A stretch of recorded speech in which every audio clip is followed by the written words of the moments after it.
नमस्कार, स्वागत है साहित्यिक झरोका चैनल पर।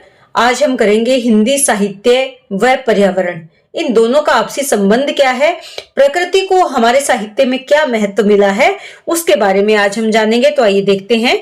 देखिए, मानव जीवन और पर्यावरण ये एक दूसरे के पर्याय हैं, एक दूसरे के पूरक हैं, दोनों एक दूसरे पर निर्भर हैं।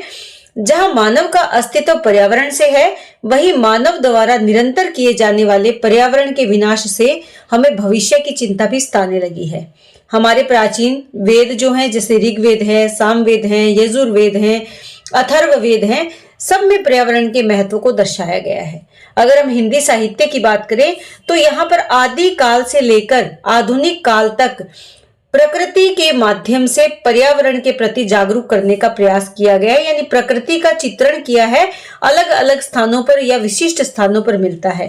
प्रकृति प्रेम की ये समृद्ध परंपरा हमारे साहित्य में रही है, वह आज भी उतनी ही प्रासंगिक है, जो हमें हमारे पर्यावरण के प्रति सचेत करती है, प्रकृति की रक्षा करने की ओर सचेत करती है, या उसे हमारे जीवन का एक विशेष अंग भी स्वीकार करती है। हम सबसे पहले अगर बात करें आदिकालीन जो वीर काव्य है, उन रचनाओं में भी प्रकृति का वर्णन वीर काव्य की पृष्ठभूमि के अनुरूप हुआ है, यानी जैसा वीर काव्य की पृष्ठभूमि थी उसी के अनुरूप यहाँ पर प्रकृति का या पर्यावरण का चित्रण इन्होंने किया है। साथ ही दूसरा सबसे बड़ा क्षेत्र क्या है, वो है जीवन की क्षण भंगुरता, यानी एक पल में जीवन खत्म हो जाता है, समाप्त हो जाता है। ये किसने माना? मूलतः जो संत कवि हुए हैं उन्होंने इस बात को विशेष महत्व दिया है, और यहाँ पर प्रकृति उपदेशक के रूप में हमारे सामने आती है। इसमें हम कबीर की बात कर सकते हैं। कबीर जैसे और भी भक्त कवि हैं, जैसे कबीर हैं, गुरु नानक देव हैं, रैदास है, धन्ना है, पीपा है, उन्होंने भी जीवन को बिल्कुल क्षण भंगुर माना है और प्रकृति के माध्यम से ये उपदेश जनता तक या समाज तक प्रेषित करने का प्रयास किया है। जैसे दिन दस फूला फूली के खंखड़ भया पलाश, कि पलाश का जो फूल है 10 दिनों के लिए खिलता है, फूलता है, फलता है, सुंदर दिखता है, और बाद में क्या बन जाता है? खंखड़ बन जाता है। ऐसे ही क्या है? मानव का जीवन है। मानव जीवन में जो रंगीनियां है वो 10 दिन की है, और उसके बाद पलाश के समान मानव का जीवन भी कैसा बन जाता है? खंकड़ के समान बन जाता है। या फिर माली आवत देख के कलियां करे पुकार, यानी काल को आता हुआ देखकर मानव जो है वो पुकार करने लगते हैं। किससे पुकार करते हैं? अपने ईश्वर से। किसके लिए? अपनी रक्षा के लिए। तो यहाँ पर प्रकृति के माध्यम से लोगों को या समाज को जागरूक किया गया है, उसको उपदेश दिया गया है। इसके साथ पुकार क्या करिए? फूली फली सब चुनी लियो काले हमारी बार, कि फूली फली जो कलियां थी वो आज चुन ली गई हैं और कल हमारी बारी है।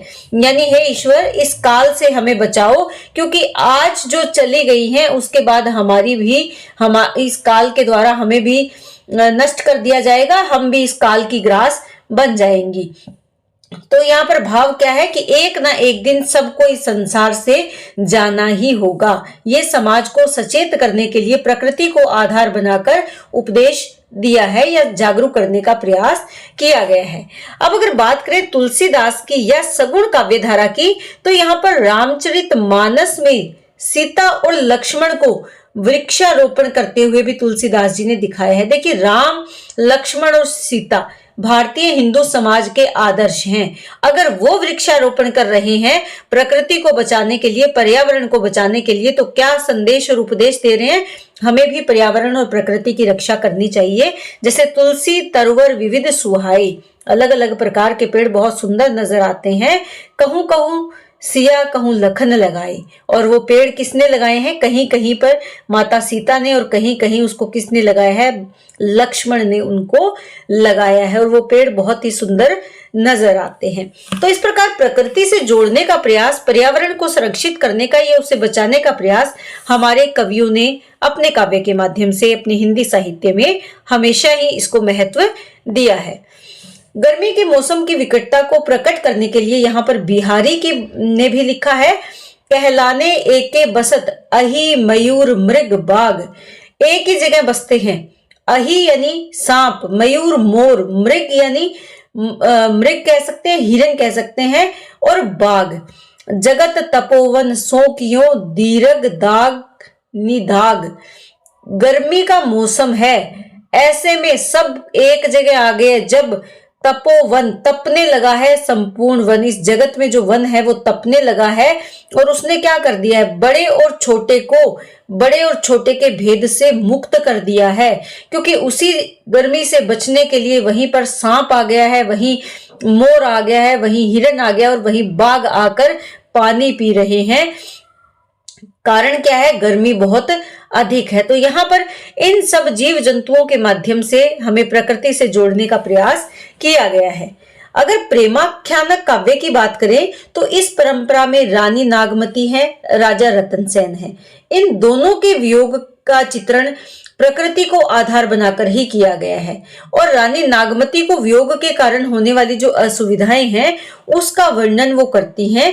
कैसे, जिस तरह कोई साधारण कृषक वधू कर सकती है उसी प्रकार किया है।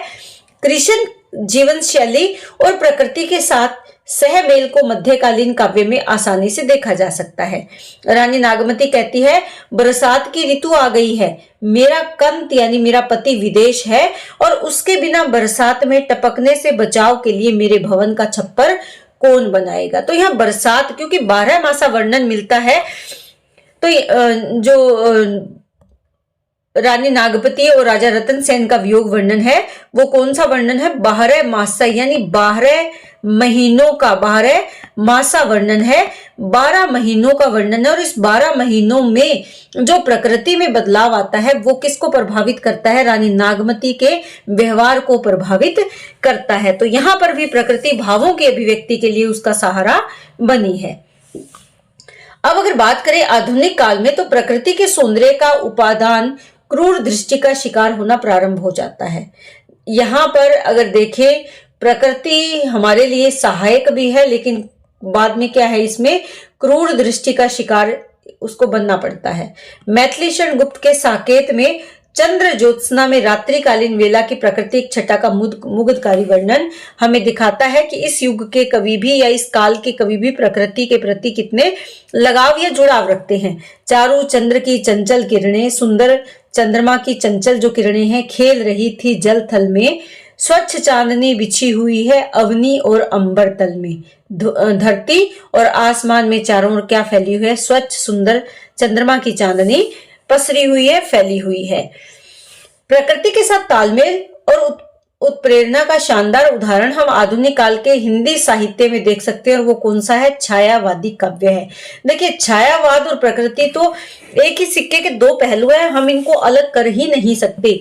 यहाँ के कवियों ने अपने भावों की अभिव्यक्ति किसके माध्यम से की है, प्रकृति के माध्यम से की है। और वो प्रकृति केवल यहाँ पर संदेश उपदेश ही नहीं देती, बल्कि भावों की अभिव्यक्ति के साथ साथ हमें सचेत करती है, जागरूक करती है। हमारे भीतर प्रकृति या पर्यावरण के प्रति एक लगाव पैदा करने का कार्य कौन सा करता है, छायावादी काव्य करता है।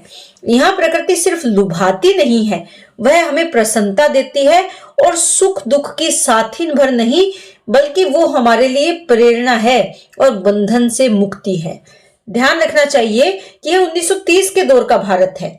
1930 में अगर बात करें, भारत कैसा जीवन जी रहा था, भारतीय समाज गुलाम था, गुलामी का जीवन जी रहा था, आजादी के लिए संघर्ष कर रहे थे।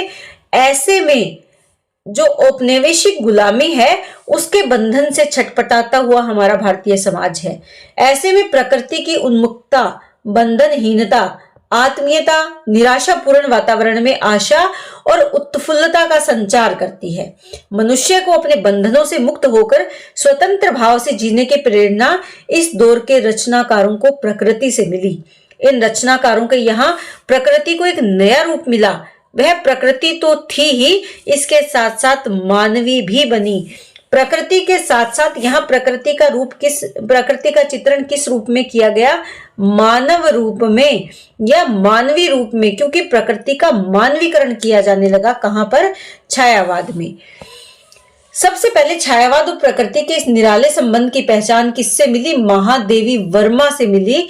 उन्होंने अपने विचार साहित्य में और फिर नामवर सिंह ने छायावाद नामक शीर्षक से लिखी अपनी आलोचना पुस्तक में ये बात स्थापित की कि छायावादी कवियों को अपने बंधनों, सामाजिक और राजनीतिक दोनों से मुक्त होने की प्रेरणा कहां से मिली है? प्रकृति से मिली है। चाहे वो समाज की बात करें, चाहे वो राजनीति की बात करें, दोनों से मुक्ति का जो भाव आया वो कहां से आया?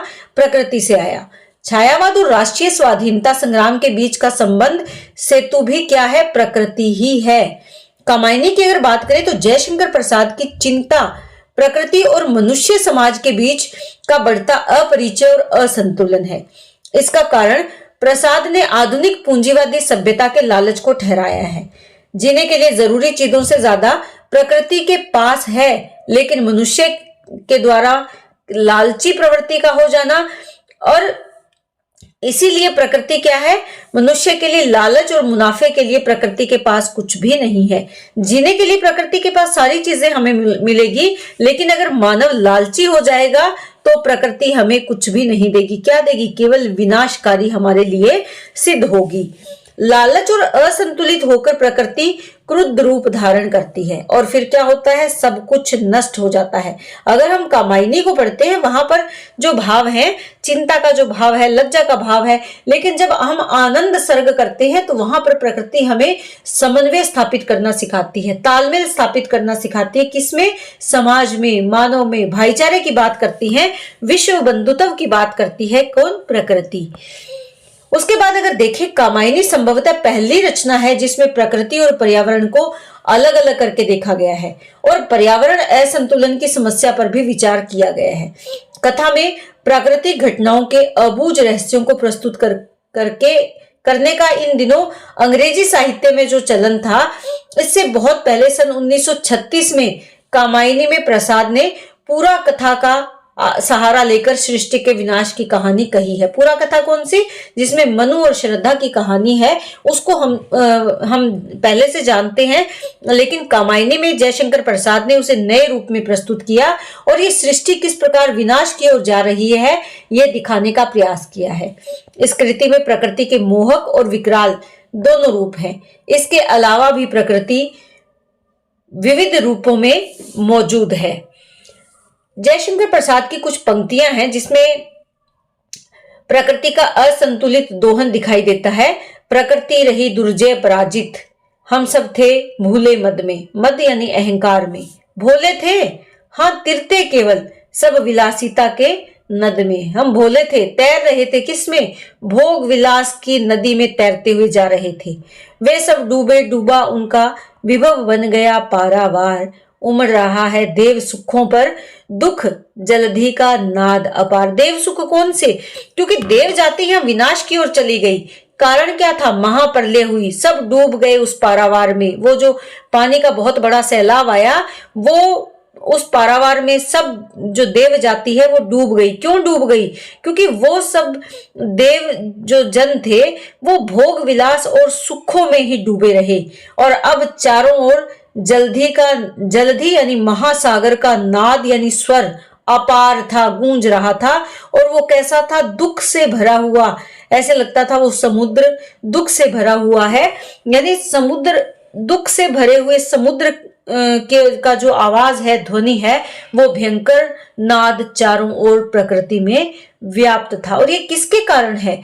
विलासिता के कारण। जब हमने कामायनी हम कर चुके हैं तो उसमें हमने किया था कि विलासिता के कारण ही, विलासपूर्ण जो जीवन जी रहे थे, उस विलासपूर्ण जीवन के कारण ही देवताओं का विनाश हुआ और महाप्रलय का कारण बना। तो यहाँ पर भी प्रकृति प्रलय रूप में सामने आती है जब किसी भी चीज की अति हो जाती है, जब अति दोहन, असंतुलित दोहन। दोहन का मतलब क्या है? उपभोग करना।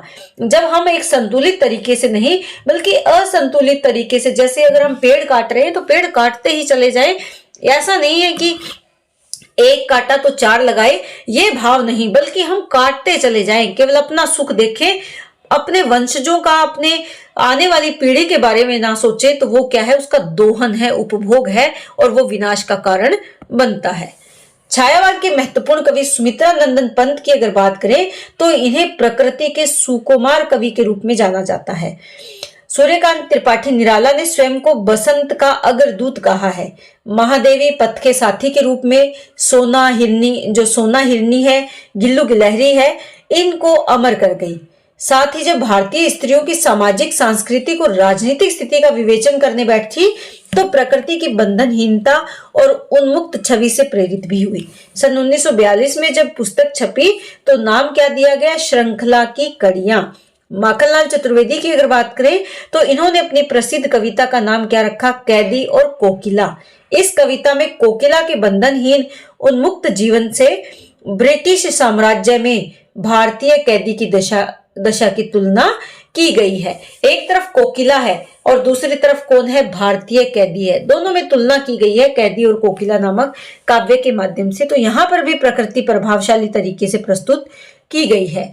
अब अगर आधुनिक काल की बात करें या हिंदी साहित्य में नवयुग चेतना की बात करें तो यहाँ पर भी अगर अज्ञे की प्रसिद्ध कविता देखें, सांप को देख सकते हैं, जिसमें कवि आधुनिक नगरीय जीवन की दृढ़ताओं और स्वार्थपरक आत्म केंद्रीयता पर चोट करते हैं।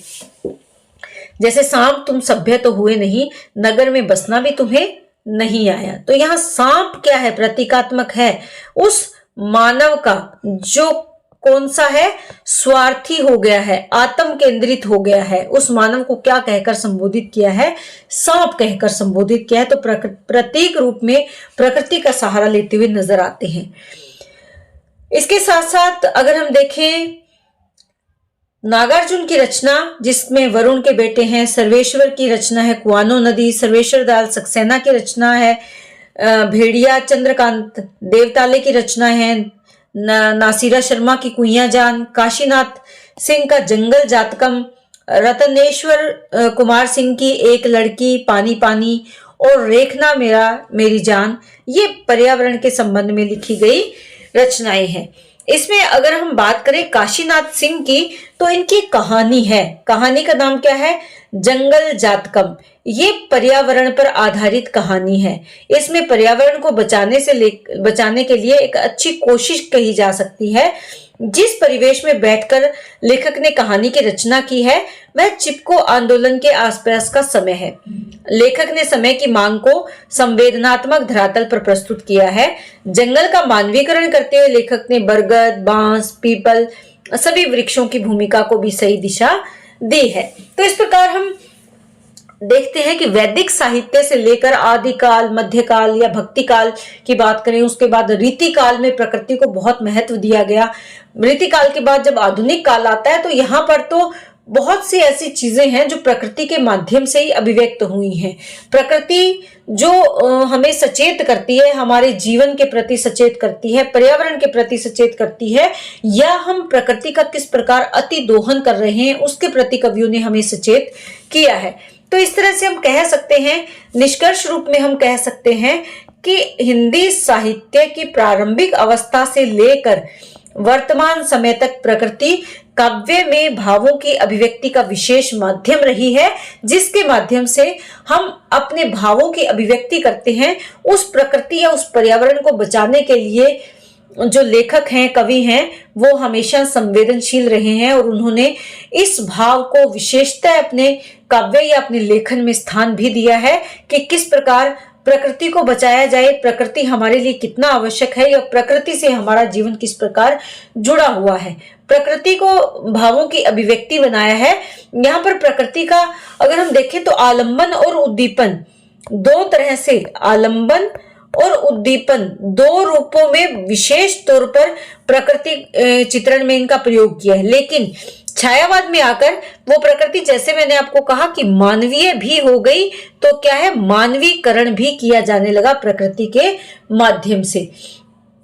तो इस तरह से प्रकृति हमेशा ही साहित्य में अपना विशेष स्थान रखता है। चाहे वो प्रकृति लिखें आप या पर्यावरण लिखें, तो पर्यावरण का हिंदी साहित्य में विशेष स्थान है।